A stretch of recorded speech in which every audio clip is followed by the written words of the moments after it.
Vamos seguir então com liberdade de opinião. Vamos agora conversar com o comentarista político Caio Coppola. Oi, Caio, boa tarde. Muito boa tarde, Roberta. Boa tarde ao espectador da CNN. Vamos começar então pelo primeiro tema. O presidente Jair Bolsonaro que editou ontem à noite o decreto que zera o imposto federal para o gás de cozinha e suspende o PIS/COFINS do diesel por 2 meses. A partir de hoje, a gasolina, o diesel e o gás de cozinha vão ficar mais caros nas refinarias. Esse reajuste anunciado pela Petrobras é o 5º do ano e o 2º em 2 semanas. A Associação Brasileira dos Condutores de Veículos Automotores divulgou uma nota em que afirma que o impacto do 5º aumento dos combustíveis na população brasileira é considerado catastrófico e que haverá um efeito em cascata em todos os produtos. Caio, qual que é a sua avaliação sobre mais um aumento dos combustíveis em 2021? A troca de comando da estatal, que a gente acompanhou nas últimas semanas, pode resolver essa questão? A isenção de impostos editada por Bolsonaro vai gerar um impacto negativo na arrecadação do governo? Roberto, esse é um tema muito complexo. Por isso eu vou focar minha análise na alta do diesel, que está associada a uma questão social gravíssima, que é o risco de uma nova paralisação nas rodovias brasileiras. Bom, é impossível comentar o aumento do preço do combustível sem registrar toda a nossa solidariedade e também a nossa admiração pelos caminhoneiros. Essa é uma categoria que enfrentou a pandemia de peito aberto e que merece protagonismo. Então, mesmo quando a ciência tinha mais dúvidas do que certezas, esses motoristas correram riscos desconhecidos circulando aí pelo país para que o Brasil não parasse. Um estudo recente da Fundação Dom Cabral, intitulado Custos Logísticos do Brasil, estima que o escoamento de 75% de toda a produção nacional depende da malha rodoviária. Ou seja, sem o esforço dos trabalhadores da estrada, aquele superávit de 50 bilhões de dólares que impulsionou o nosso agronegócio e segurou a economia brasileira, teria sido simplesmente impossível. Mas o Brasil não cuida bem dos seus motoristas. Pelo contrário, o Brasil os distrata e impõe prejuízos. Segundo a CNT, que é a Confederação Nacional do Transporte, apenas 12% das estradas do país são pavimentadas, têm asfalto. Ou seja, os nossos caminhoneiros, eles não são apenas motoristas, eles são verdadeiros desbravadores. E com a modernização da cadeia de suprimentos, as caçambas dos caminhões se tornaram os estoques ambulantes da indústria e do comércio. Sem os caminhoneiros, a indústria de máquinas e equipamentos, por exemplo, para em 5 dias. Sem os caminhoneiros, os postos de combustível também se esvaziam em 5 dias. Sem os caminhoneiros, a cadeia da carne, isso incluindo já a criação dos animais, ela se rompe em 7 dias. E sem os caminhoneiros, em 10 dias, os supermercados começam a ter problemas muito graves de desabastecimento. Então, não à toa, a Secretaria Executiva do antigo Ministério da Fazenda divulgou que aquela paralisação de 11 dias em 2018 acarretou uma perda econômica superior a 78 bilhões de reais. E o PIB brasileiro recuou 1,2%.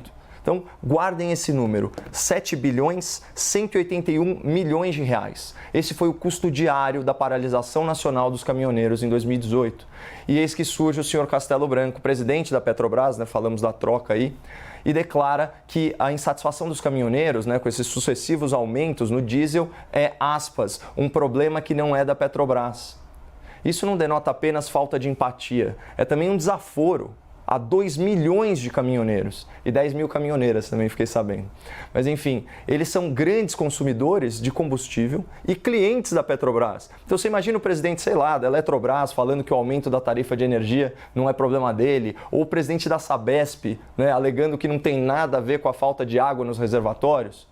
Então, é preciso atribuir responsabilidades. O presidente da Petrobras, embora seja um excelente gestor, cometeu uma falta grave de comunicação, desdenhou de um problema sério dos seus clientes e contribuiu com o acirramento de tensões sociais. E a propósito, se muitos brasileiros tiveram o benefício, o privilégio de trabalhar em casa, de geladeira cheia, como é o caso do presidente da Petrobras, isso só foi possível pelos serviços prestados destemidamente pelos caminhoneiros brasileiros ao longo dessa pandemia. E é difícil até imaginar as dificuldades pelas quais eles estão passando. O preço do diesel aumentou 4 vezes só esse ano, já acumula uma alta de 34,16%. Por outro lado, o presidente da República afirmou reiteradamente que não vai interferir na política de preços da Petrobras. Mas e aí? O que pode ser feito pelas autoridades federais, pelas autoridades estaduais para reduzir o preço dos combustíveis? A gente pode citar aqui 3 medidas que já estão em andamento. Então, a primeira medida ela foi decretada pelo presidente da República e entra em vigor, se não me engano, no final desse mês. A ideia é oferecer transparência ao consumidor, determinando que os postos de gasolina discriminem a composição do preço do seu combustível. Então, o que é o produto, o que é a operação, o que é o imposto estadual, o que é o imposto federal.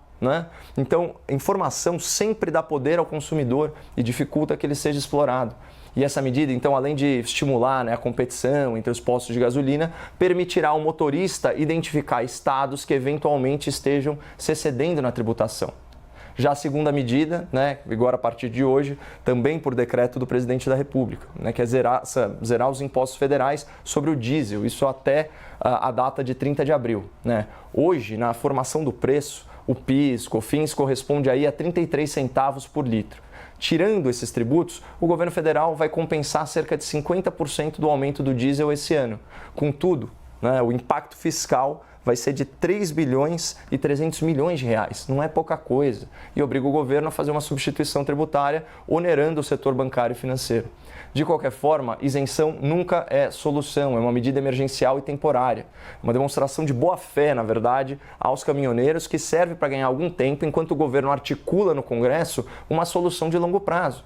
E essa seria a terceira medida, cujo objetivo é trazer previsibilidade ao consumidor. O que é? Mudar a forma de aplicação do ICMS, o imposto que mais encarece os combustíveis e que é de competência dos estados. Hoje, esse é um imposto ad valorem, ou seja, é um percentual que incide sobre o preço final na bomba, com alíquotas variadas dependendo do estado.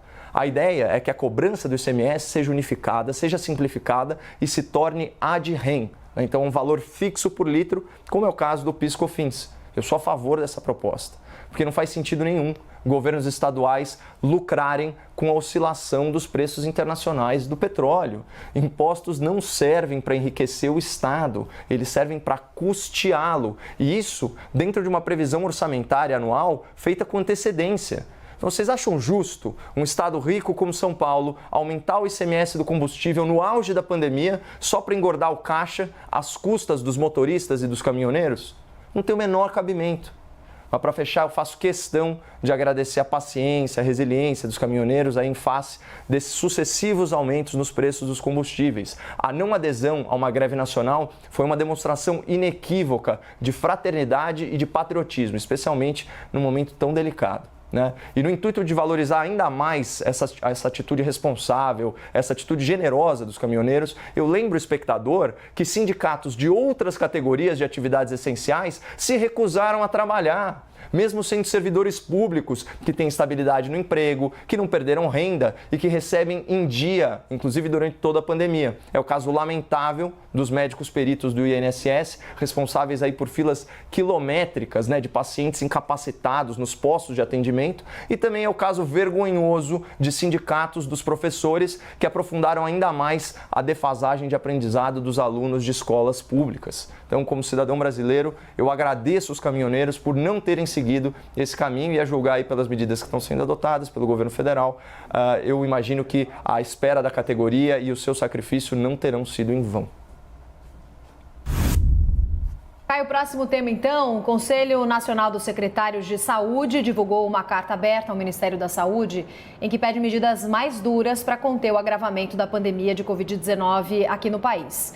Entre essas medidas, o CONAS recomenda a adoção de um toque de recolher nacional entre 8 da noite e 6 da manhã, inclusive aos fins de semana.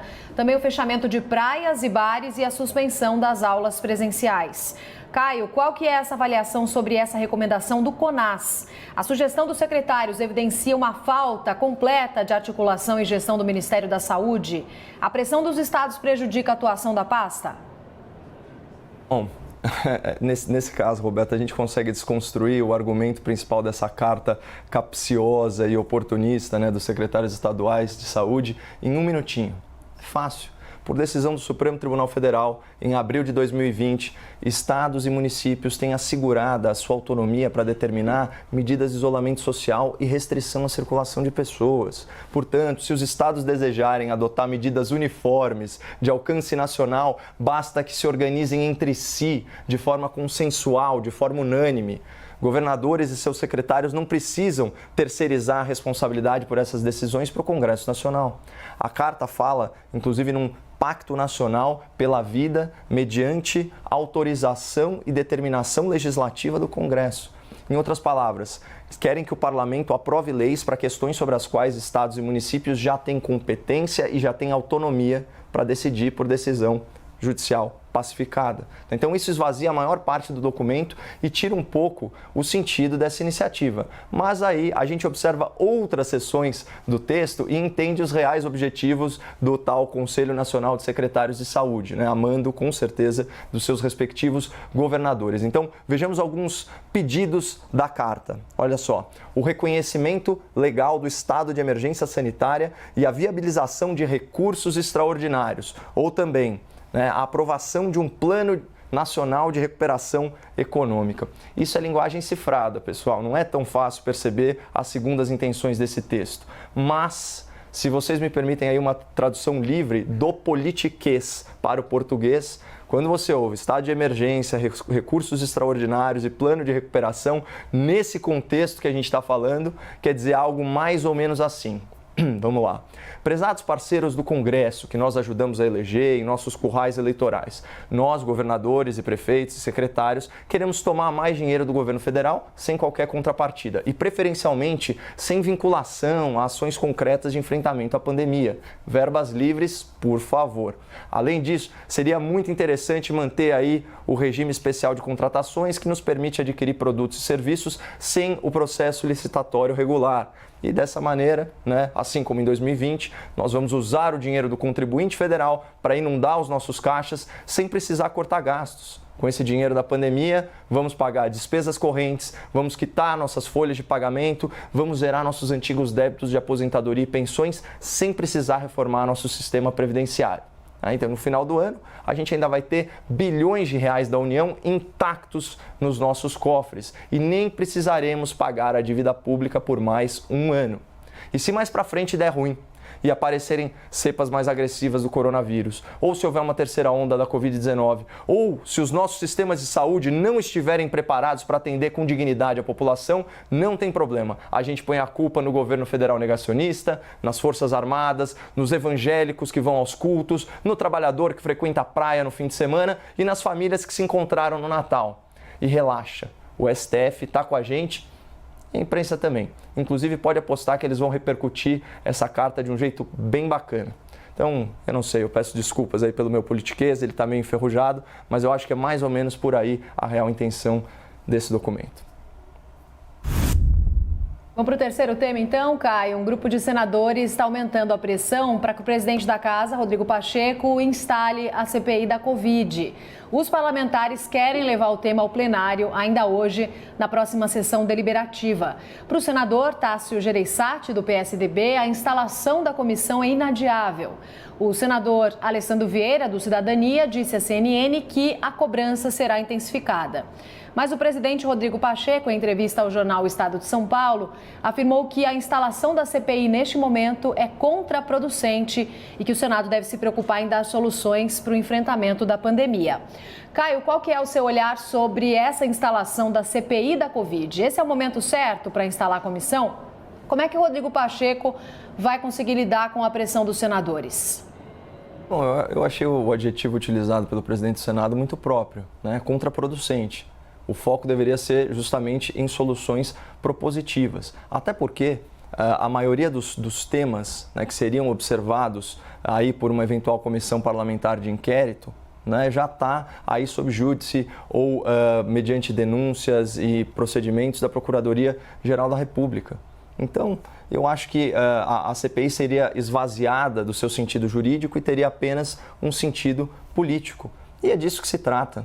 Imagina, um Senado Federal que poderia estar contribuindo aí de maneira positiva para tanta coisa, fazer uma comissão parlamentar de inquérito cujo trabalho é redundante né, com os órgãos do Poder Judiciário, eu não vejo, sinceramente, muito sentido.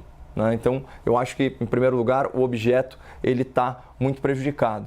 E, por outro lado, as justificativas do senador Rodrigo Pacheco, aquelas, vamos dizer assim, de natureza mais técnica, elas não procedem. Não é porque a gente está nesse momento de pandemia que as comissões não podem se reunir, né, que as situações não podem ser avaliadas. O problema da CPI da Covid seria o mérito. Se fosse para investigar coisas sobre a pandemia, vamos falar da alocação de recursos. Será que é legítimo os estados usarem os recursos federais como eles estão usando?